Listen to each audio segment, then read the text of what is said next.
And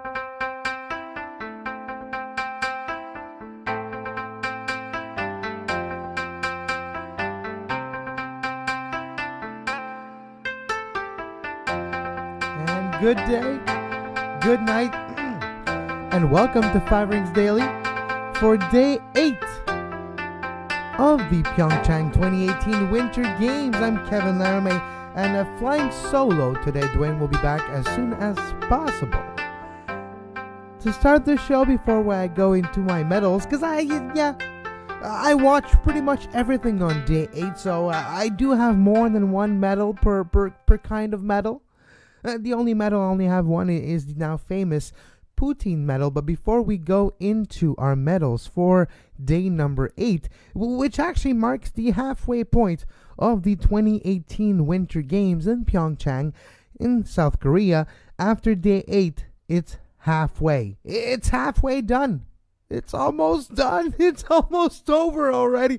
But we still got a lot of sports left to watch in the Olympic Games. A lot of medals left, and a very big day for Canada in the short track, and we'll talk about this in a bit. But let's start our medals.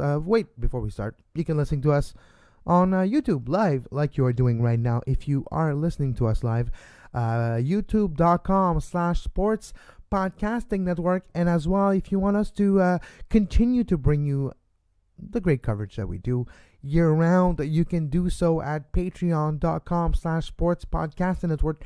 Your support and your pledges are put to great use, are motivating us to do even more, and with your contributions, this can only get better. Let's dive into action of day number 8 here. I'm not in PyeongChang, so they're in PyeongChang, and let's start with the Poutine medal for today. A performance that might not be talked about too much. Mackenzie Boyd-Close from Calgary, a ski jumping athlete, 25th in Sochi in the large hill, K125, 120 depending. This time around is K125. And for Mackenzie Boyd-Close in Sochi, it was not necessarily easy, but it's a tough event to be successful in when you're North American. First of all, the infrastructures and more the resources allowed it to ski jumping in Canada and the United States, because it's kind of like a joint effort, is quite slim, and the opportunities are slim as well. So for Mackenzie Boyd-Close to actually finish 21st this year, earlier today, actually just a few minutes ago, in the ski jumping event, large hill, the big jump. For Mackenzie Boyd-Close, it's quite an impressive achievement. 21st. Conditions were pretty good in the first jump, and his first jump was quite decent at the moment where he jumped. Second, though, it was quite weird. The wind conditions literally disappeared for the second event, and you didn't have as much airtime, not just for Mackenzie Boyd-Close, but for pretty much all the competitors. The conditions were not necessarily optimal for the second one. But it is fascinating to watch. It is an event that's quite impressive in itself. The K125, the large hill, the ski jump. Yes, I did bash the ski jump a few days ago, but I do love this sport as well. Even though it might be stuck a few years ago, it might be stuck in, not necessarily in the past, but the evolution of it has not maybe followed the evolution of other sports. It doesn't necessarily follow the same constant evolution.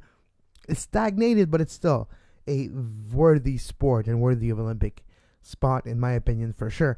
So Mackenzie Boyd-Close, our Poutine medal for day number 8, Canadian ski jumping athletes.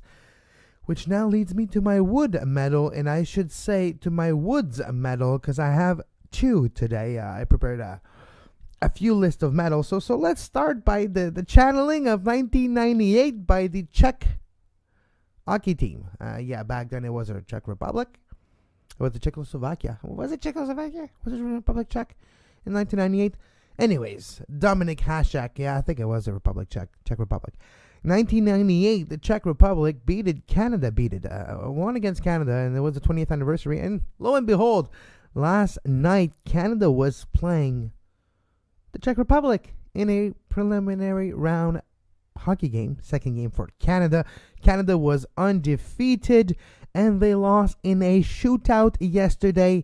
Yeah, they channeled the spirit of 98 literally, and the Czech Republic beat Canada. Okay, fine. It wasn't Dominic Asset in goal. It was Fantouz. For some reason, I kept hearing Fantouz when I was watching the game last night, and that reminded me of CFL. I'm like, am I watching the Rough Riders of a few years ago? Is this a Saskatchewan broadcast? Is this Andy Fantouz going for the touchdown? It wasn't. But it just reminded me of that aspect, watching the Czech Republic with Fantouz in the net. But yeah, my wood medal is not necessarily to Team Canada, but it's before the game. People were hyping this. It's like, 20 years ago, where Canada didn't get a medal, got eliminated by the Czech Republic. Can they do it again? Well, it's not necessarily do it again. This is a preliminary round. The NHL players are not there. This tournament is totally different than 20 years ago. Has nothing to do with 20 years ago. It's not the same players, same teams, circumstances, or at the same point in the tournament. This was not a knockout game. And it's going to take a while for Canada to adjust their style of play. They've been trying to hit everything on the ice, but guess what? The ice is big. It's harder to hit. It's harder to get your crosshairs at the right guy to hit him and body check him and separate him from the puck. It's a little more difficult when you're doing this on an international size ice. So one of my wood medal for the day is the channeling of 1998 by the Czech Republic, who did beat Canada. A loss for Canada, and we'll see what this tournament has in store. But on men's hockey side, I wish they would have gone with youth. Instead of, the NHL players are not going. You know that you have a lot of veterans playing in Europe, and you make it a veteran type of team like we're seeing now. What I would have loved, though, is if you take that opportunity to actually field like a U23 team or a U20 team or, heck, a junior team. Why not? And that would have made an interesting aspect of this tournament, because we would have seen prospect at a high level. It would have been maybe fun, but yeah, we'll see what the ratings are on TV, how people are interested in this tournament so far. But Czech Republic won against Canada last night, channeling 1998. Now, what I think is interesting as well, and my second wood medal of the day, is, again, I'm going to bash short track a bit. I love short track. It's fun to watch. It's a bit crapshoot at some time because, well, sometimes you qualify, sometimes you don't. And look, Samuel Girard, amazing job. We'll talk about his performance a bit later, too, because gold medal for Canada. It's a golden morning if you are a Canadian waking up on a cold, what was it, Saturday? Today's Saturday. I don't know my days. But yeah, so on a cold Saturday morning, you wake up with a gold medal for Canada. But in same events, short track, the rules are a bit dodgy. And here's how the semifinal unfolded. Chalamet didn't perform necessarily well in the semifinal, but we thought he was impeded, and the commentators on TV were like, I think it's the move of Samuel Girard, who kind of dove in earlier on and impeded a bit Chalamet, and both Canadians were not making it to the final at that point. Chalamet was finished, I think, third or fourth on the photo finish on the semifinal on his heat, and Samuel Girard was behind because, well, he was just behind. His move didn't necessarily work, and he was stuck behind. So the commentators were like, so we're going to wait. There's going to be the video review, and we're going to take a look at it, which is what I bashed a few days ago, because you can't even celebrate. You finish, I qualified for the final, but I have to wait. Let me check the monitor and wait. So after we waited a few minutes, they made sure the officials got it right.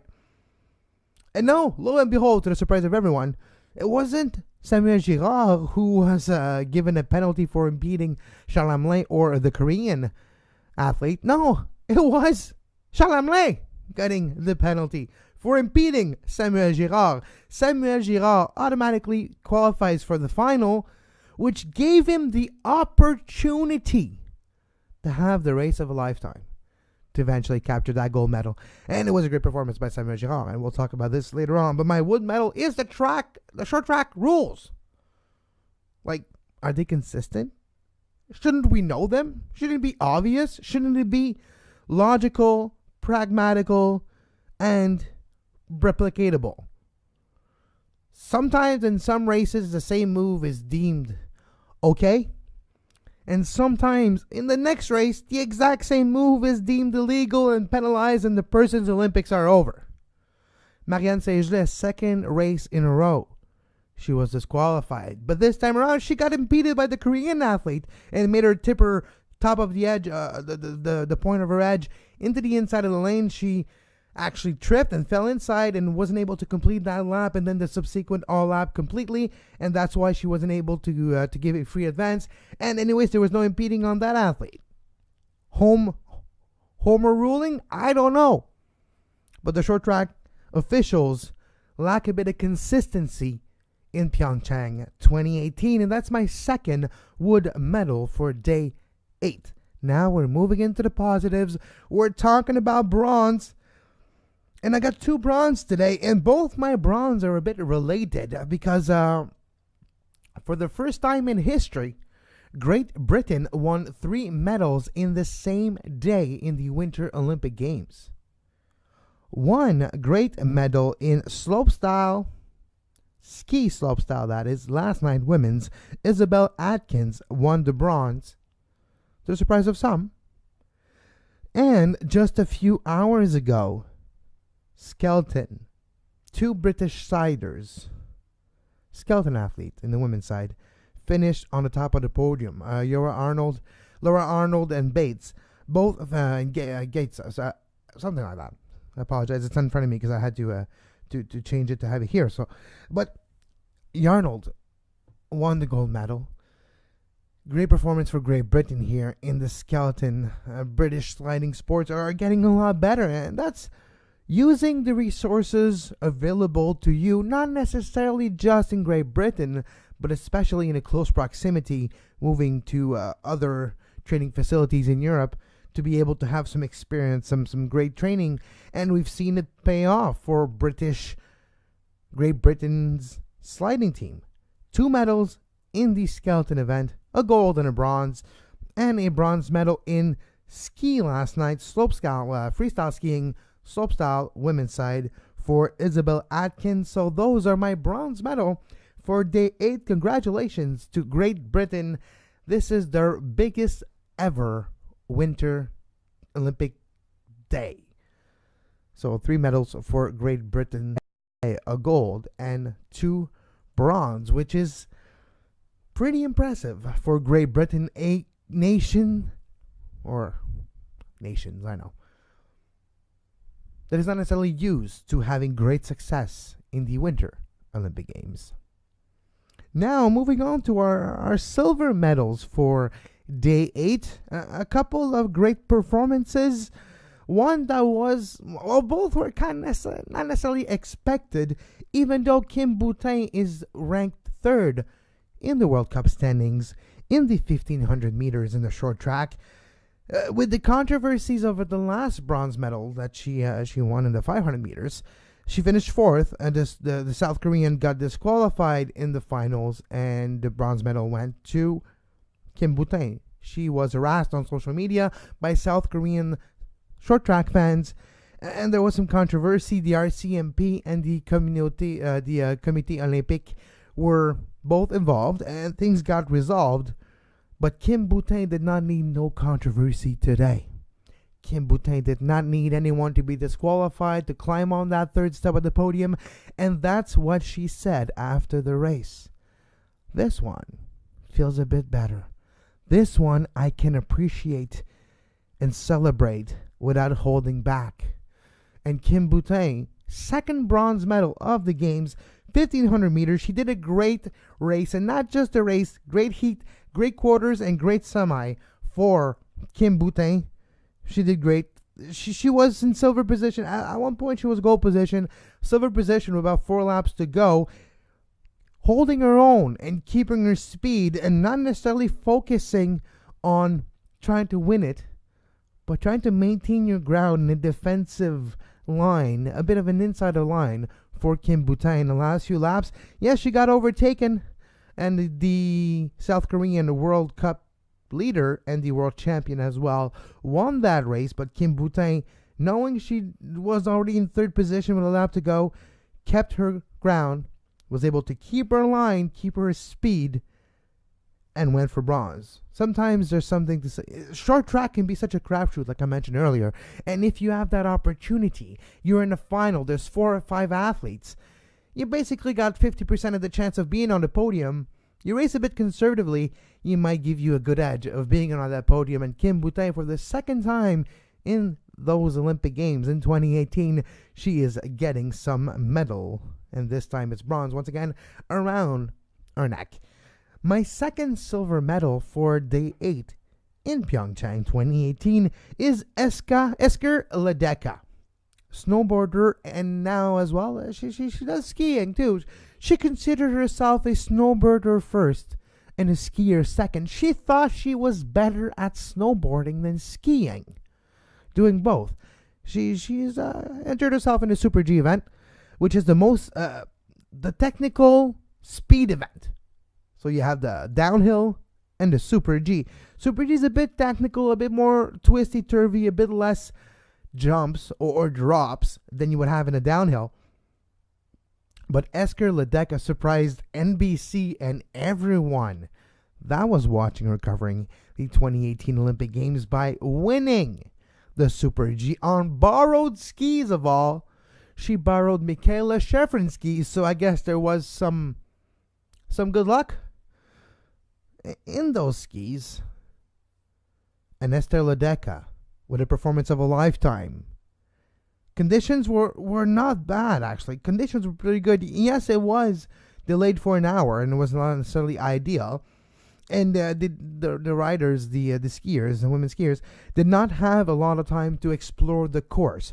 Only have one free ski descent to look at it before, and that was before the delay, and they were not able to actually run the actual course. They had to stay off the course, off the gates, not able to go through gates, so just observing a bit. But apparently in Super G, not knowing the course by heart is not that much of a disadvantage, because you're reacting a lot, and a lot of the Super G speed is how you react to that turn and that angle with the speed you have at that exact moment. And every kind of run you do is a bit different because of all of the above. So yes, Lindsey Vonn was the first one to execute herself and go down the hill, and she did a perfect run outside of one little slip, and on one of the gates, one of the final gates, she had a wider turn that she would have, and it cost her a lot. But Esther Ledeka surprised everyone. Even NBC announced the winner, the Norwegian skier, as a winner before, thinking, well, she's not going to beat the time. She's a snowboarder first, then a skier. She's not going to go down the Super G course and win, right? Right? Even Esther Ledeka and her mother were surprised. They got down the hill, crossed the line, look at the board. What? I'm first? No. That can't be. Must be a mistake. For sure it's a mistake. For sure they're going to switch the name. Mom, what do you think? I can't be there. They're going to change it. She's like, yeah, you probably can't be. But it's no mistake. The gold's with you, Esther Ledeka. Congratulations. You are my silver medal of day 8 as well with Kim Boutin. Now, let's move on to gold. Let's talk about this gold morning for Canada in the 1,000 meter short track. Samuel Girard, like I mentioned earlier, he was advanced literally by Charles Hamelin. Charles Hamelin being penalized for impeding Samuel Girard, literally pushing him to the finals. Thank you, Daniel Squizzato, for that pun on social media, by the way. So it was the literal passing of the torch. That push from Charles Hamelin to Samuel Girard into the final was a torch passing moment. There was one event, one gold medal that Charles Hamelin did not have at the Olympics. He does not have a medal at all from 1,000 meters. And it was the one event where 3-time World Cup defending world champion as well on that event. And he wanted this time around to get a medal at 1,000 meters. But it wasn't meant to be. and the new kid on the ice, Samuel Girard. His first Olympics. First Olympic 1,000-meter final. Wins. Great strategy race. Great technical race. And strategy. Finds he had, with the energy that he saved in the semifinal, being a bit further down and not dashing for the line and all, might have helped for the final. But what did help as well is his strategy. Got himself out of trouble very early and stayed ahead. At one point, he was second and almost in the risk of getting boxed to third and fourth by the Korean athlete and the Chinese athlete. But Samuel Girard recognizes that situation in that moment, accelerated, took over first, and just went with it. That instinct of recognizing a danger moment that could be coming, being boxed in or out in short track, is vital. And we've seen Samuel Girard have the instinct and the wherewithal. I know I'm getting the complicated word this morning, but he had the wherewithal to go up to first and stay there and manage his efforts, manage his exertion level to accelerate and be able to stay ahead. And when in the last lap and a half there was trouble behind and one skater took away two others, turned out he was only him and the Korean being next to him, well, behind him at that point.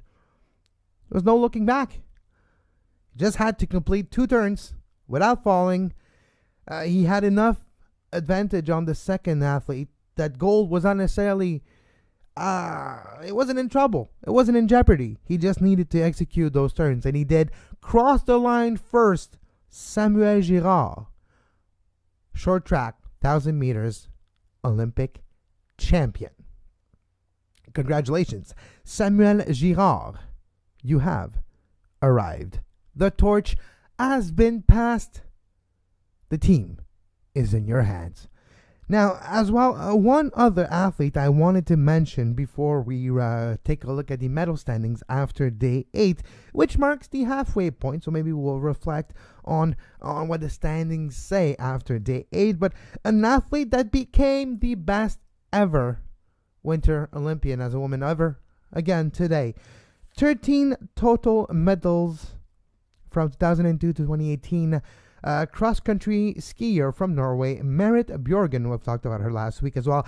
But she won gold again today in the cross-country 4x5 kilometer relay for Norway, which gives her another gold, which gives her as well 13 total medals, the most decorated Winter Olympian ever. Yeah, congratulations, Norway. Norway winning again on the skis at the Alpensia Cross Country Skiing Center. Now, to wrap the show, I wanted to say congratulations to Camille Stock. He was one of my medal locks for the games in 2018. He failed in the small hill, or if you prefer, he failed in the ski jumping normal hill, but he did not fail in the large hill. Taking advantage of his form in a lack of wind in the second run of the finals of the large hill, the ski jumping competition of PyeongChang 2018, Camille Stock was able to take advantage of his superior form through the lack of wind to carry him just a bit further, but with perfect form, gave him the gold medal. Camille Stock repeating gold from Sochi to PyeongChang. And if you had him in your locks as well for 2018, well, you're vindicated like I am. Right now, before we wrap things up for today, I suggest you go to patreon.com/sportspodcast network. $1 a day goes, well, $1 a day if you want, but $1 a month even goes a long way. And you're listening to us live on YouTube, take a second, subscribe right now. You'll never miss a live show. You'll get the notifications as soon as we go live daily during the Olympic Games at 10 a.m. Eastern Time, 7 a.m. Pacific, and wherever else time you are, well, do the math, because I'm not good at them. But as well, you can subscribe to the show on iTunes, Stitcher, Feedburner, Podbay Player. Just look for the 5 Rings Podcast, 5 Rings Daily, or the Five Rings Olympic podcast anywhere you get your podcasts on any podcatcher's applications, and you should be able to find the show. And if you don't, let me know. I will put it where you want me to. That's a terrible turn of phrase. I have to be careful where I'm going with this. And I'm going to the medal standings for day number 8. As you can see, nothing changed on top outside of just more medals for Germany. 9 gold, 4 silver, 4 bronze for a whopping 17. But it's not the amount of total medals that is important. As we all know, globally, it is the amount of gold. And Germany has 9. Moving to Norway, 7 gold medals for Norway, 8 silver medals, 7 bronze medal for 22 medals so far for the Nordic powerhouse in the world of country skiing. The Netherlands, 6 gold medals, 5 silver, 2 bronze for a total of 13 medals so far. Canada, number 4. 5 gold medals for Canada with Samuel Girard's medal this morning. 5 silver and 5 bronze. That's the most Canadian thing ever. We like things to be equal here, you know? We like things on an even playing field. We like things to be fair for everyone. We like things to be good and equal. 5 of each. United States of America, 5th in the medal standings so far with 5 gold medals, 2 silver, 2 bronze for a total of 9. Sweden, 4 golds. Now moving to Austria, 3 golds. And that is about to change, but the performance of the Austrian skiing team so far has been a bit lackluster, so that would explain the lack of gold so far for Austria. France in 8th with 3 gold medals. Then we have the Republic of Korea, the host country, with in 9th position with 3 golds as well. One more today in short track speed skating. The defending world champion got the job done. And Switzerland wrapping up the top 10 of the medal standings of PyeongChang 2018 with 2 gold medals. Thanks for everyone to listening. Again, you can follow me on Twitter at KevLaramee. Follow the show at 5 Rings Podcast. Duane is at 24th Minute. And as always, until next time, have a great Olympics. And please, try to do like me and go get some sleep.